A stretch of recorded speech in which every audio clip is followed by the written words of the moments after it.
Hi friends, and welcome back to my channel. I'm so excited to make this video as the last video of the year. I did go over a little bit about this on Instagram on stories, mentioning about my sobriety journey and the reasons why I quit drinking alcohol. I'm also going to show you guys a few of my favorite mocktails. Well, one of them is my favorite, and then I have some other drinks I want to show you guys and a couple of things that are new to me and just trying out some new things. If you guys need any ideas, even if you're not planning on quitting drinking, but maybe just want to cut back on drinking, this might be a great video for you to start, or maybe just watch out of curiosity if you want to hear a little bit about my journey. I hope that I can inspire you guys to maybe take a deep dive into this part of your life and give some thoughts, which that's how it started for me. It was out of curiosity what brought me and led me to do this.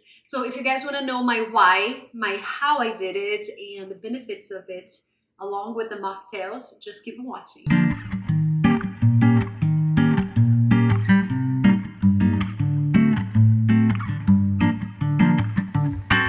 Okay, I actually have a few notes because I don't want to forget anything. And I wanted to start by saying, first of all, this is a new camera, so I hope that it's going to be good here. So my why I did it. So here's the thing, guys. In a nutshell, is just to resume my entire journey. It wasn't doing me any favors, period. So just thinking back of my drinking days, it just never did me any favors. It starts off as like something super fun. And for me, I don't want to say always, because I didn't always go out to drink, heavily by any means. But as a teenager, kind of, it just helped me to get out of my shell. Not that I needed any help, but just so you guys know, I do come from a family of drinking. It's very common in Brazil to drink, especially drinking beer. It's a tropical country. We, at 14, it was when I tried my first drink, and we call batidas, which is usually like a mix of fruit and vodka, just like a really yummy thing, like sugary.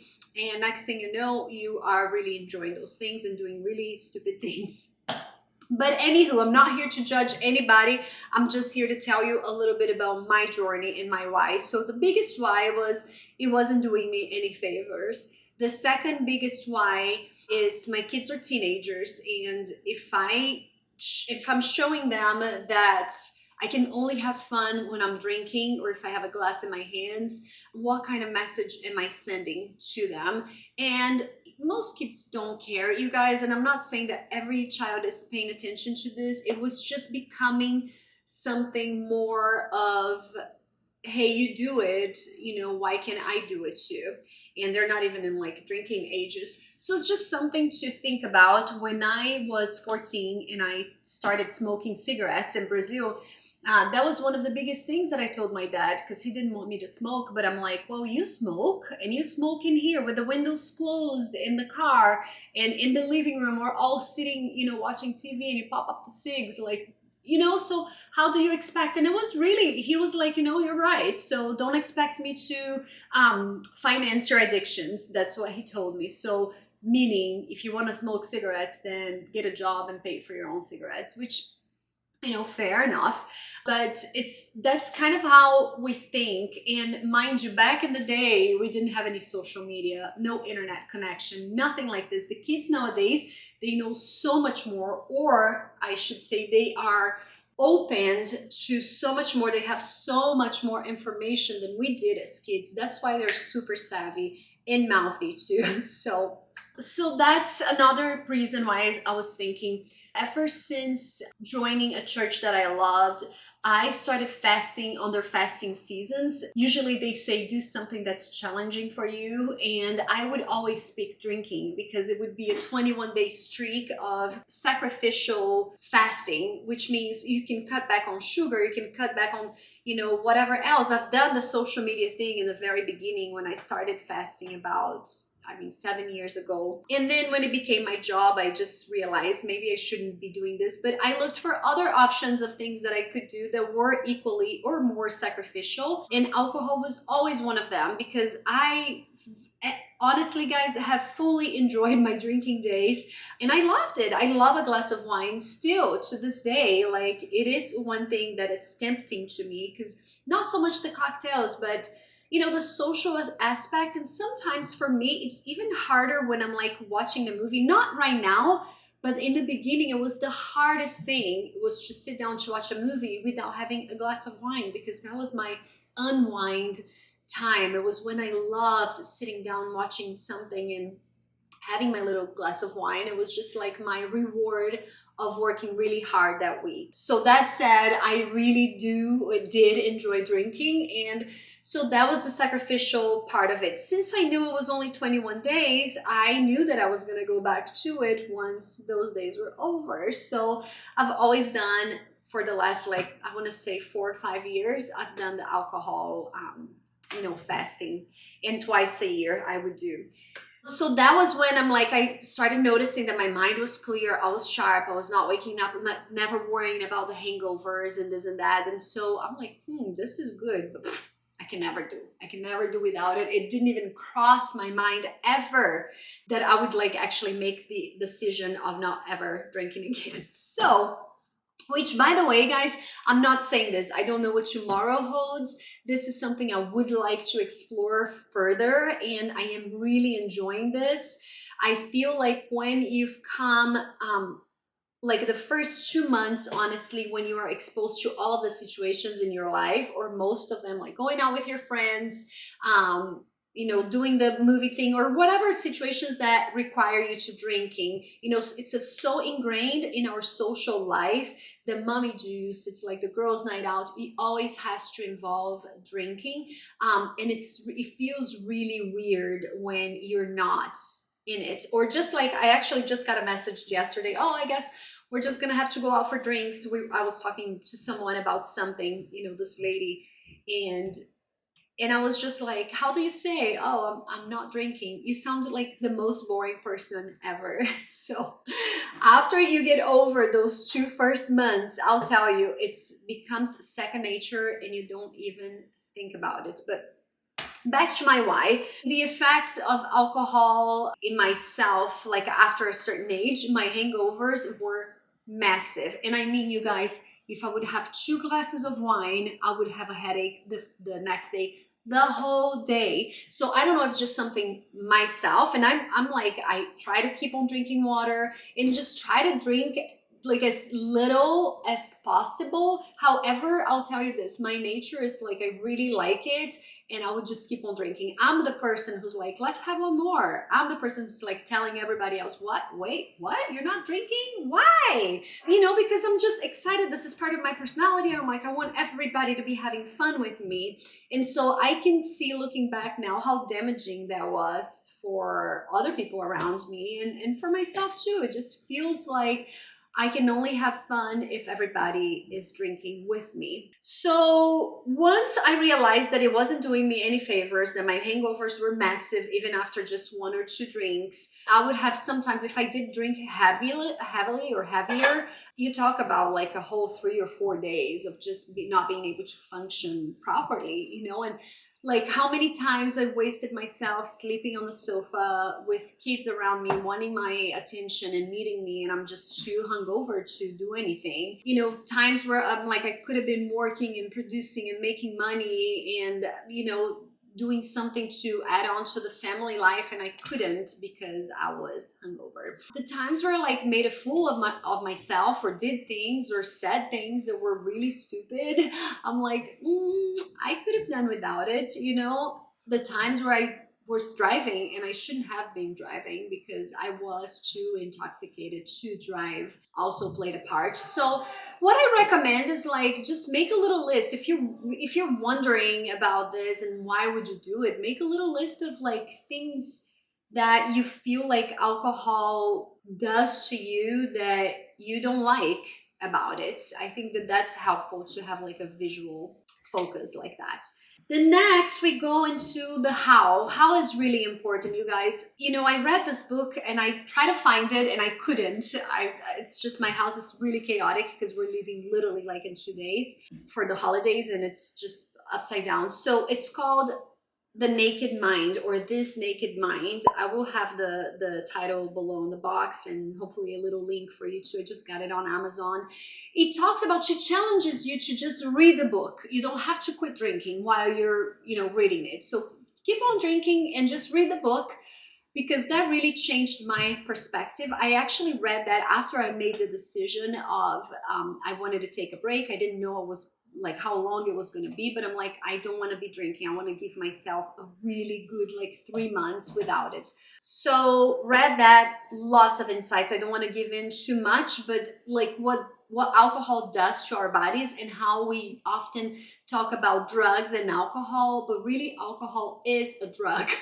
And there's a huge trend, which if there's a time, you guys, to quit drinking or to cut back, this is it, because it's trending. People are more and more concerned about it. People are talking about it more, and there's a lot of options besides this, that you can still have fun and have your little drink in your hands without having alcohol in them. There's so many options, so many companies, amazing companies starting now to like non-alcoholic drinks. Right now it's possible. I don't think 10 years ago it was really difficult. I remember just being pregnant and wanting to have a non-alcoholic beer, and the options were so little and they were like literally disgusting.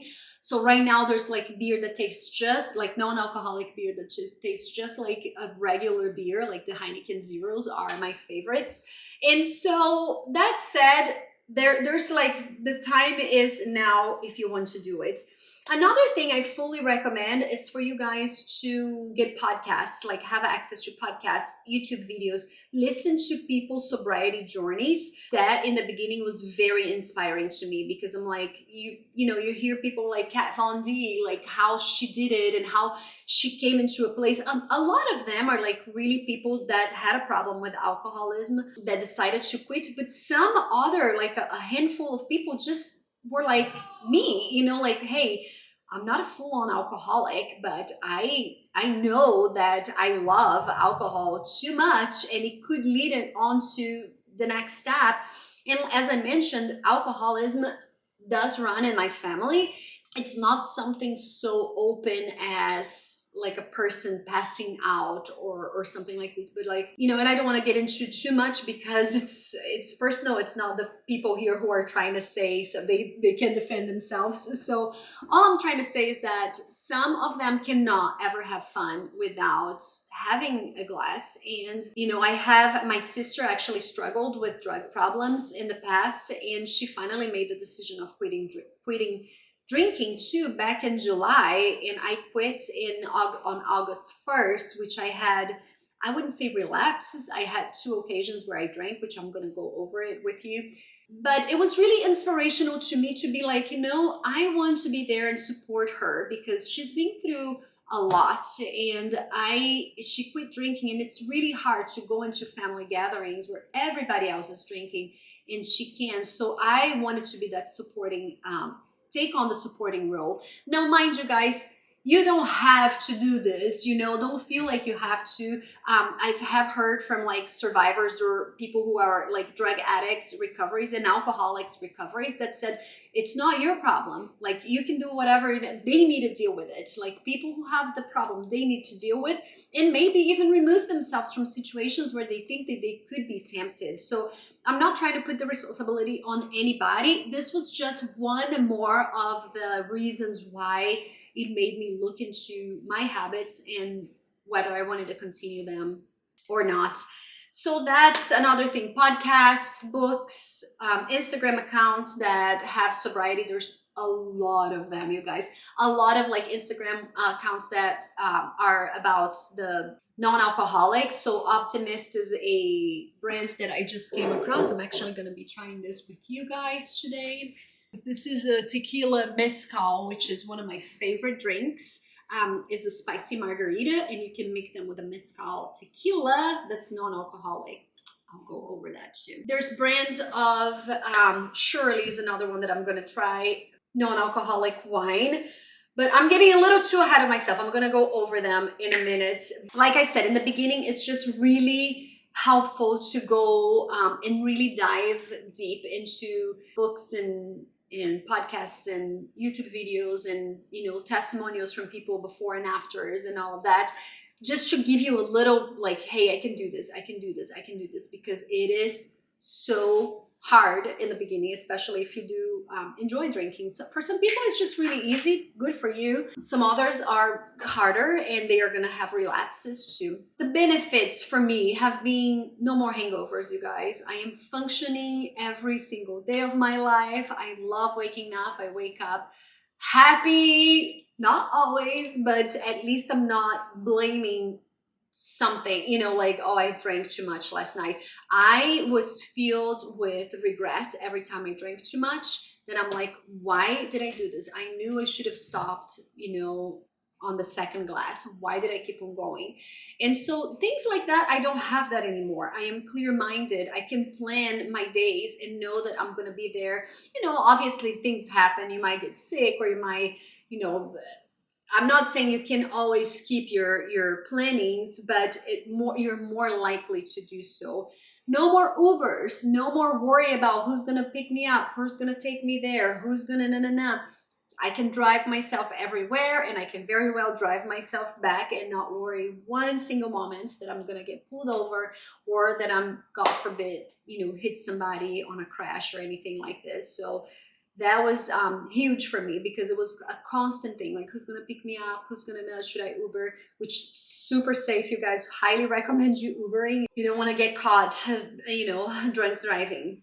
Some of the questions that you guys had, I have 3 of them that kind of stood out from the general questions, and I wanted to answer to you guys here. So someone asked, did you have benefits from not drinking alcohol that you didn't expect? Yes. So I've always been a thin person. I never really struggled with gaining weight like out of proportion. Obviously it's a struggle getting back on track, like after having babies and things like that every now and then. But really and truly, I never really struggled with that. But I was always like, I knew when I had eaten too much, or when I was like just indulging in the wrong things, it would show in the way that things fit on my body. And I have noticed that after I quit drinking, I can eat pretty much anything I want, which is generally pretty healthy, you guys. I do have my occasional cake and brownie, which actually we always have baked goods at home because I love it.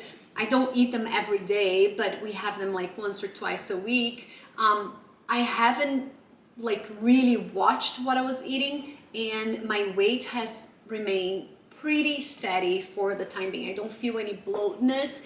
Obviously the clear mind and not foggy thoughts, just feeling alert at all times. Those are things that I definitely very clearly have noticed, and then besides all the other things that I mentioned, but those were things that I was didn't think I was gonna have. The other one was did you stop completely? Do you plan on ever drinking again?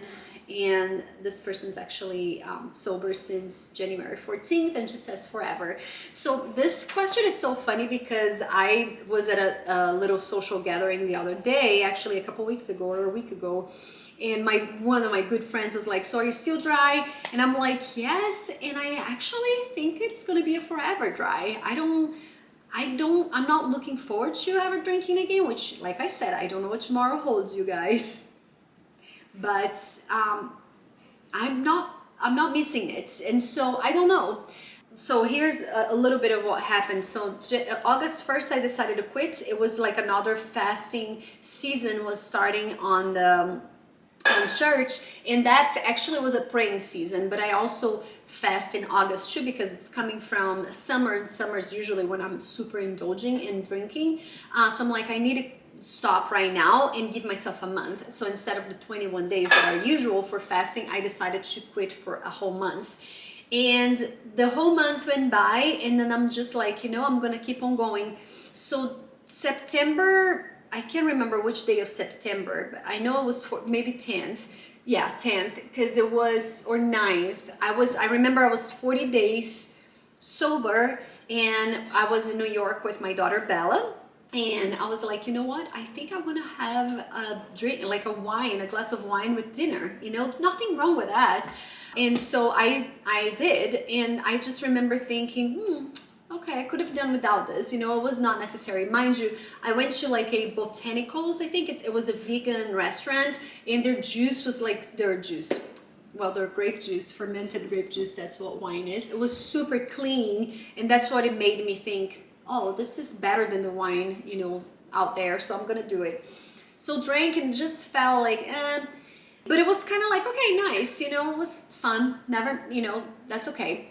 So the next day we go out for dinner again to Little Italy. And then I remember it was September 10th. And I knew better. And it was like a Little Italy restaurant, like for tourists. It wasn't like a fancy Italian restaurant where they have like amazing wine. No, it's just the plainest, the plain can be, overpriced, cheap wine on the menu. And I had myself another glass. And I just thought, okay, this is it. Because once you say, oh, there's always going to be an excuse, you guys. This is one thing that you need to understand right now, always. It's whether a family get together, or, oh, it's my favorite show is on, or, oh, I need to relax today because I've had a rough week, or, it's like my girlfriend's birthday, or it's my husband's this. There's always going to be an excuse, and my excuse was I'm in New York City with my daughter. There's a reason to celebrate. It's funny because the Naked Mind talks about this. So celebrate, shouldn't you do something good for your soul instead of like poisoning your soul? And I'm saying quote unquote because I don't want to sound dramatic, but that's really what it is. Alcohol is poison for our bodies. So anywho, we slowly poison it, and it's totally fine. But it's just discovering and uncovering some truths has been very eye-opening for me, and it's something that just kind of happened over time. So those are the two occasions I had the wine, and then I'm like, okay, I'm done. And so September 11th, that's what I thought, okay, my new sober date's gonna be September 11th. That's how I remember when they were. Then fast forward to another like 30 plus days, it was somewhere in October, I had a brand trip with Lexus, and we were staying at this chateau that was a winery too. And I'm just thinking, crap, how am I gonna resist being in a winery doing like a wine tour? I don't wanna be left out of the activities, and I might have a glass. So I'm just thinking, kind of like wrestling with the idea, right? So got there, we had a wonderful first night of dinner. Like obviously the wine is flowing, all the cocktails. I mean, those are hard because you have like really awesome, drinks and options, and people are being super festive, celebrating and gatherings and together. And I was just like, no. So the next day we go to the, actually the guy just kept on like, hey, are you sure you don't want to try? So I did try like a tiny, I'm like, yeah, okay, I'll try. Tried. The next day they said, who wants to go to the wine tour, everybody was going, so I'm like, okay, I'll go. So we went, and then we did the tasting afterwards, which was I think 6 different bottles, and thankfully it was just like tastings. It's literally like a tiny little taste. And it got, so one, it was a champagne, a rosé, it got to the good one, like the red, and then I tried again, and I'm like, you know what, do I really want to do this? And I'm like, no, I don't. So I, on the 3rd or 4th, I'm like, hey, I gotta go back to the room, see you guys later. So kind of like participated and went up. Oh, and mind you, somebody was kind of cornering me, asking me some questions, personal business questions that I didn't feel comfortable with. And I was just thinking, I need to get out of here. So I'm like, okay, bye. So that was my excuse to get out of the situation. And then at dinner, I was thinking I'll probably keep on drinking, since I already had a few sips, of wine during the day. And then I'm like, no, I don't want to go there. So I ordered the non-alcoholic cocktail, which was fabulous, by the way. And that was the very last time that I ever put alcohol in my mouth. The one thing that the Naked Mind tells you, which I thought was really eye-opening, and I want to share with you guys, so pay attention to this and then you can disconnect. And I'm so sorry that I'm talking so much. It's just a very deep subject, and I can go on forever. But here's the thing, the majority of people say, why don't just cut back, or why don't I just have it once in a while? Well, first of all, alcohol, like any drugs, is an addictive substance. Not everybody has problems with alcohol, just like not everybody has problems with drugs. It all depends on your system, first of all. So We're all different human beings. People can use drugs recreationally and never have like a so-called drug problem. Does that mean it's healthy? No, it's not. So just with the alcohol, it's the same thing. Not everybody's going to become an alcoholic. So that's that for that. But for the people who like and enjoy a little too much, like I do, just if you try to cut back, it's always going to be a wrestling idea of, oh, is today big enough for me to drink or not? Is the situation good enough for me to drink or not? You're always going to be faced with the decision, and the decision is going to grow over time, more and more loose, just because it is addictive, you like it. There's always going to be an excuse. So she talks about freedom. You want to have freedom, and decide. So there's not, it's either all or nothing, basically, for you to have the freedom. And freedom, when you're addicted to something, it is not freedom, right? You feel like a prisoner when you're faced with the decision of like, should I drink today or should I not? Then if you just don't, because once you decide I don't want to drink anymore, then you have full freedom, because you don't have to make the decision anymore, and you're not tied to like dependent on something to have fun. So that was another thing that worried me, was like, will I ever be able to socialize and have fun if I'm not drinking? And the answer is absolutely. In fact, you can see how people make a fool of themselves after a few too many glasses, and like, woo, this person's not gonna wake up okay tomorrow. But besides that, you guys, I think for me, it's just the having a glass of something, enjoying the conversation. Some personalities are obviously more outgoing than others, but if you are amongst, fun people, then you can do well. And the other thing is, like, for shy people, if you need, or introverts or whatever, if you feel like you need the drink to have fun with a certain group of people, then maybe you should think about if that certain group of people is even fun to start with. Because if you need something to get high to hang out with them, then maybe they're not worth hanging out with, Because otherwise, if they're good people and fun people and your friends and love you, they're going to love you whether you're drinking or not drinking. So that's it for that. Last question I had was, which is really interesting, and I feel like a lot of you might be thinking that, was it a faith or a health-based decision? So first of all, you guys, I never felt like my faith had anything to do with my drinking, even though a lot of people, after they accept Jesus, they feel the need to quit drinking. Well, Jesus drank wine. He gathered with friends.